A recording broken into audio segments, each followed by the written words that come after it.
have been we've tried to make it very clear that the Raiders really need to make sure that they are upgrading that defense and making sure that they are giving Derek Carr a chance. Because offensively, like we said, we don't think they need very much. Maybe a speedy wide receiver on the outside that can has a full route tree, and a couple of offensive line. Other than that, I think they're pretty good. Defensively, on that side of the football, I think they need a couple things. Obviously, I think corner and outside linebacker have been my number one things that I have been really pushing for. But I think there are three, count it, 1, 2, 3 defensive tackles that the Las Vegas Raiders need to sign. And I think it really comes down to value here. Now, there's a couple different ways in which I thought about this. Yes, I want to talk about stopping the run. Yes, I want to talk about getting to the passer. But I also want to talk about value. And the three defensive tackles that we are about to show you are three defensive tackles that we believe will give them a lot of value, but also give them a lot. They're going to give them a lot for their money. They're going to give the Raiders a lot of production, and it's not going to be breaking the bank. You're not going to be breaking the bank on most of these guys. Now, I do think again, it does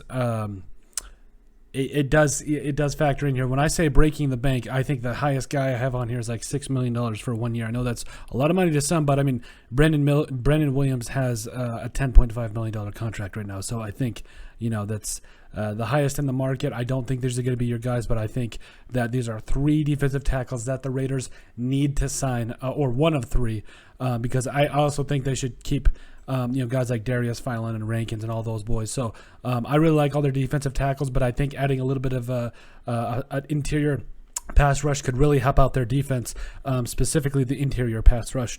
But free agent defensive tackle number one that I think they need to sign, Larry Ogunjobi. And no, we are not talking about Stallworth. I know.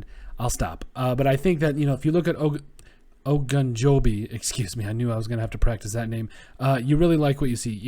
Started his career out with the Browns, and then went to the Bengals at 27 years old. Now, another thing is I really like to make sure that teams are getting these guys, when they're still in their prime, that 25, 26, 27 years old, where you can sign them to 3 or 4 year deals so that you can get the most out of them. And if you look at what he has done this last year with the Bengals, you love it. You absolutely love it. Had back-to-back 5.5 sack seasons with the Browns in 2018 and 2019. Had 2.5 sacks with the Browns the year after that, and they decided to let him walk. At which point, the Bengals decided to put him up snatch him up, and he has 11 sacks for him this year. Counted or 7 sacks. I'm sorry.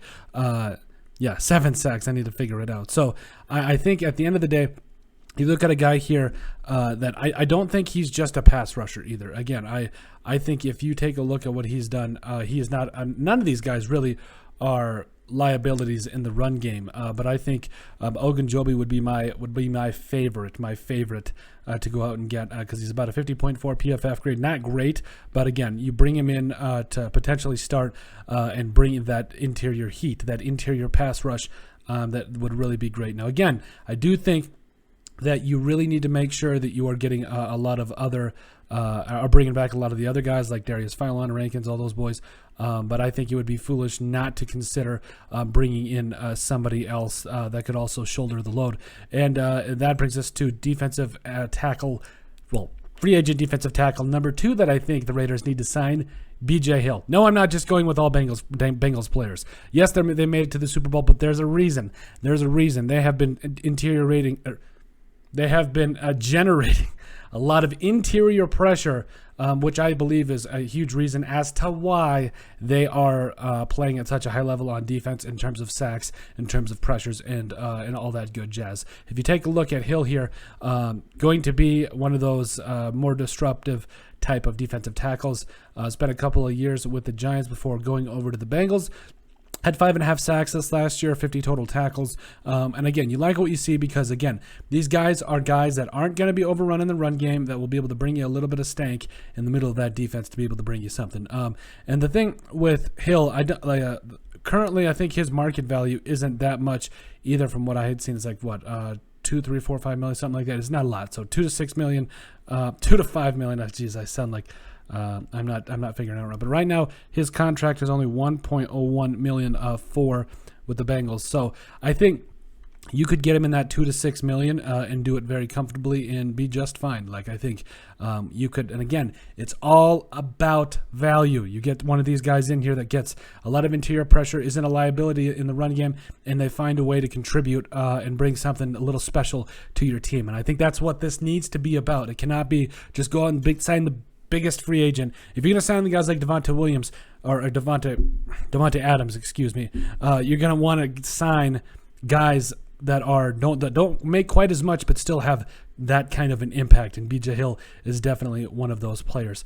And defensive tackle number 3 that I think the Raiders need to sign, Taylor Stallworth. I want to call this guy Dante Stallworth all the time for the former Patriots wide receiver, but that's not him. Now, a little bit of a background on Stallworth. He did not exactly blow it up his first couple of years in the NFL, but this is where things got interesting. He's going to be a cheaper option, and if you can get this type of production, I think you pull the trigger. So spent a couple of years with the Saints, had a sack in the 2 seasons there, played in a total of 18 games there in New Orleans.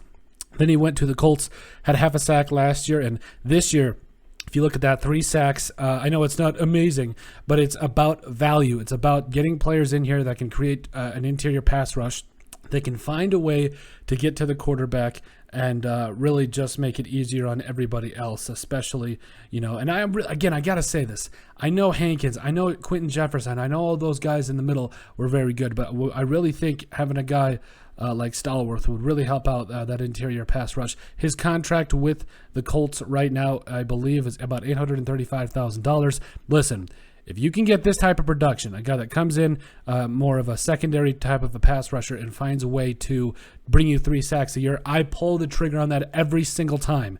For $1 million, coming in and getting 3 sacks and providing you with the quality pass rush, you can't beat it. And I think that's really what the Raiders have to focus on, is making sure that they get quality players and making sure that they get the quality that they need. Don't necessarily needs to price range needs to be reasonable, but that they can get those quality players that will provide a lot for their interior pass rush, because again, I think that was an area that they really need to get better at and move forward if they want this defense to take steps forward. So that's our 3 defensive tackles that we think the Las Vegas Raiders need to sign. Make sure you guys like and subscribe down below, leave a like and a comment. It helps people find the show. We greatly appreciate all the support that we've gotten and continue to get. You guys are truthfully awesome. We love every single one of you.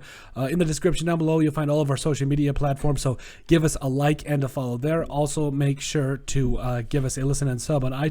And if you have anything else you'd like us to cover, send us an email at thesportsbp@yahoo.com or put in the comment section down below, and we would love to cover it. But let us know what you guys think about the 3 defensive tackles that we think the Las Vegas Raiders need to sign.